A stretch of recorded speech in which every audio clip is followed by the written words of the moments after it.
سورۃ النساء کا دوسرا رکوع اور چوتھے پارے کا 13واں رکوع سورہ نساء کی آیت نمبر 11۔ یوصیکم اللہ فی اولادکم، اللہ تمہیں حکم دیتا ہے تمہاری اولاد کے بارے میں، یعنی اللہ تبارک و تعالی تمہیں وراثت کی تقسیم کے متعلق حکم دیتا ہے۔ تمہاری اولاد کے بارے میں اگر میت نے بیٹے اور بیٹیاں دونوں چھوڑی ہوں، للذکر مثل حظ الانثیین، بیٹے کا حصہ دو بیٹیوں کے برابر ہے۔ فَإِن كُنَّ نِسَاءً فَوْقَ اثْنَتَيْنِ، پھر اگر صرف بیٹیاں ہوں دو سے اوپر، فَلَهُنَّ ثُلُثَا مَا تَرَكْ، تو ان کے لیے جائیداد کی 2/3 ہے۔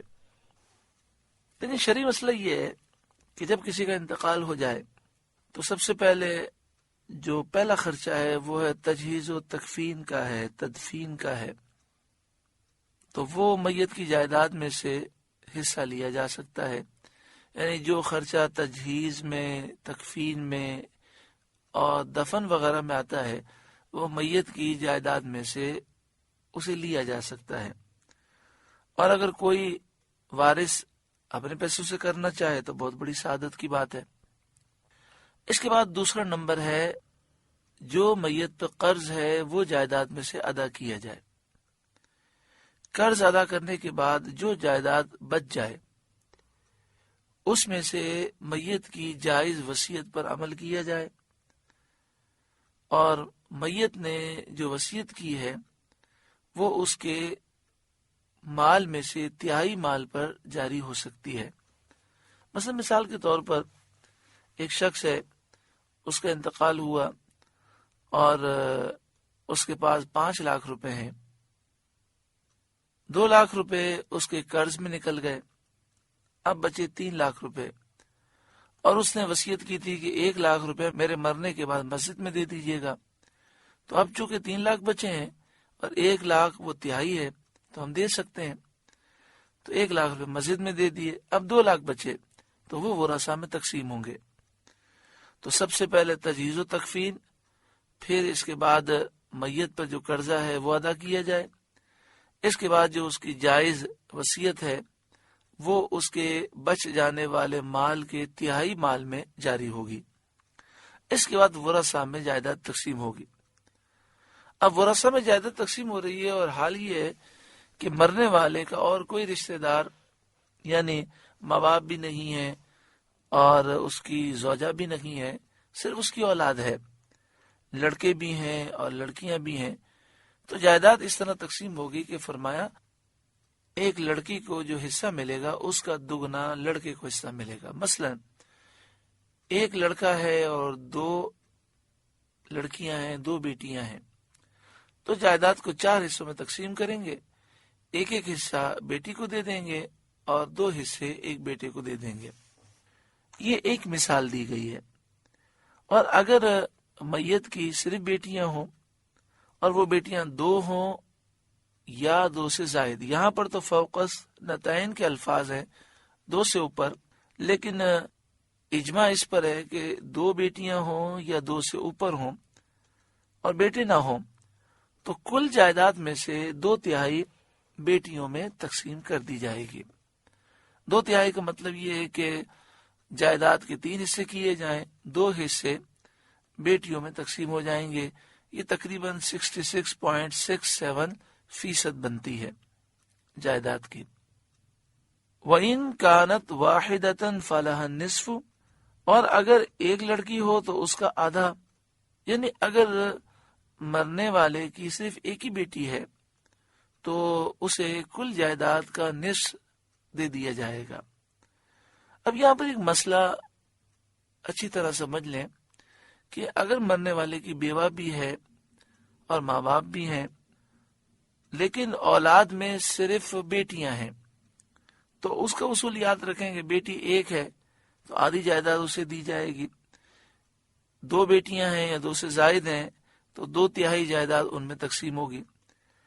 اور اگر بیٹے بھی ہیں اور بیٹیاں بھی ہیں تو میت کے والدین کو اور بیوہ کو پہلے حصہ دیا جائے گا، اور پھر جو حصہ بچ جائے گا وہ حصہ بیٹے میں اور بیٹیوں میں اس طرح تقسیم ہوگا کہ بیٹی کو 1 حصہ اور بیٹے کو 2 حصے ملیں گے۔ میں یہاں پر یہ بھی وضاحت کر دوں کہ یہ جو مسائل بیان کیے جا رہے ہیں اس رکوع کو سمجھنے کے لیے ہیں۔